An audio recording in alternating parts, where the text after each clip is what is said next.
D ज्ञात करने के लिए हमने बताया था विभक्त कर डी बराबर बी स्क्वायर माइनस 4ac। तो यदि डी का मान यदि बड़ा है 0 से तो ये मूल वास्तविक होंगे, और यदि डी का मान यदि बराबर 0 का है तो मूल बराबर होंगे, और यदि डी का मान यदि 0 से छोटा है तो मूल वास्तविक नहीं होंगे अर्थात काल्पनिक होंगे। तो देखेंगे इस प्रकार से इसकी तुलना करेंगे सर्वप्रथम ए एक्स स्क्वायर प्लस के बी एक्स प्लस के सी इक्वल टू 0 से तुलना करने पर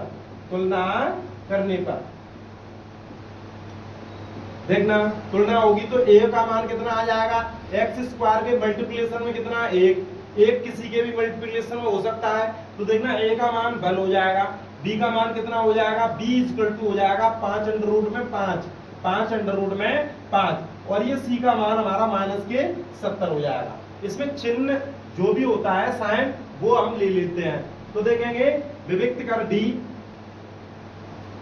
डिस्क्रिमिनेंट विभक्त कर D equal to B square minus के 4ac। इससे हम ज्ञात करेंगे इसके मूल वास्तविक है या नहीं है। तो देखेंगे डी का मान हमारा क्या निकलेगा, डी का मान तो 5 अंडर रूट में 5 का वर्ग हो जाएगा माइनस के 4 इंटू ए का मान हमारा 1 है इंटू सी का मान हमारा माइनस के 17। देखना 70 है, देखेंगे 5 का वर्ग हो जाएगा 25 इंटू देखना अंडर रूट 5 का वर्ग हो जाएगा 5 माइनस के 4 एकम 4 और 4 सत्ते 28 और एक 0 और ऋण ये हो जाएगा धन।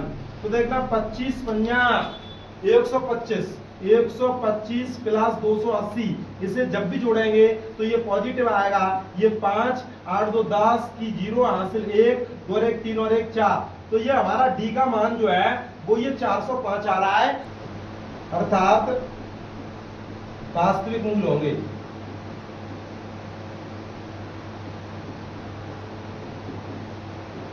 यदि आपको ये मूल ज्ञात करने हो तो कैसे निकालेंगे, इसे गुणनखंड विधि से आसानी से ज्ञात कर सकते हैं। देखेंगे देखना एक्स स्क्वायर प्लस के 5 अंडर रूट 5x माइनस के 70 इक्वल टू 0। अब इसके मूल ज्ञात करने हैं। मूल हम पता करेंगे, कैसे ज्ञात करेंगे देखेंगे। देखना दो ऐसी संख्याएं आप पता करेंगे जिनका गुणनफल 70 आ जाए और घटाने पर 5 अंडर रूट 5 आ जाए। तो हम ये कैसे पता करेंगे, 14 5 70 अर्थात 7 अंडर रूट में 5 में से 2 अंडर रूट में 5 घटाएंगे तो ये कहीं ना कहीं 5 अंडर रूट 5 बचेगा। और ये देखना 7 दूनी 14 हो जाएगा, अंडर रूट 5 का अंडर रूट 5 में करेंगे तो ये 5 हो जाएगा, 14 पंजा 70 हो जाएंगे, 14 पंजा 70 हो जाएंगे।